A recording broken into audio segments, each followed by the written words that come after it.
സുഭാഷിതം 24:16. നീതിമാൻ 7 തവണ വീണാലും വീണ്ടും എഴുന്നേൽക്കും. രസകരമായ വചനമാണ്, ശ്രദ്ധിച്ചിരിക്കാം. നീതിമാൻ 7 തവണ വീണാലും അവൻ വീണ്ടും എഴുന്നേൽക്കും. തീർന്നില്ല. ദുഷ്ടനാകട്ടെ കാലിടറി വീഴുന്നത് പൂർണ്ണമായ നാശത്തിലേക്കാണ്. അതാണ് ഒരു പ്രത്യേകത. നീതിമാൻ വീണാലും എഴുന്നേൽക്കും, എന്നാൽ ദുഷ്ടൻ കാലിടറി വീഴുന്നത് ഇനി ഒരിക്കലും എഴുന്നേൽക്കില്ല എന്നുറപ്പുള്ള കയത്തിലേക്കാണ് എന്ന് കാലിടർച്ച ഓർമ്മിപ്പിക്കുകയാണ്. സ്നേഹമുള്ള മക്കളെ, ദുഷ്ടൻ അവൻ കാലിടറി വീണാൽ, അവൻ്റെ ജീവിതം താളം തെറ്റിയാൽ പിന്നെ ഒരിക്കലും അവൻ എഴുന്നേൽപ്പുണ്ടാകില്ല. അതുകൊണ്ട് നീതിമാന്മാരുടെ കൂട്ടത്തിൽ എണ്ണപ്പെടണോ ദുഷ്ടന്മാരുടെ കൂട്ടത്തിൽ എണ്ണപ്പെടണോ എന്ന് നമ്മൾ ചിന്തിക്കണം.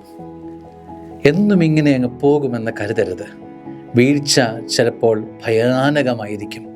ഇനി ഒരു തിരിച്ചുവരവില്ലാത്ത വിധത്തിൽ കയത്തിലേക്ക് ഈ കടലിൻ്റെ ഇരമ്പലുകൾ നിന്നെ കൊണ്ടുപോകും. ഇനി ഒരിക്കലും നീ തിരിച്ചു വരില്ല എന്ന് അത്രമാത്രം വിദൂരതയിലേക്ക് നിന്നെ കൊണ്ടുപോകും. ആ വീഴ്ച അത്രമാത്രം കഠിനമായിരിക്കും. എന്നാൽ നീതിയുടെ ജീവിതം നയിക്കുന്നവൻ എഴുന്നേൽക്കും. അവൻ കരം നീട്ടിത്തരും, എഴുന്നേൽപ്പിച്ച് നിന്നെ സ്വന്തമാക്കാം. ആമേൻ.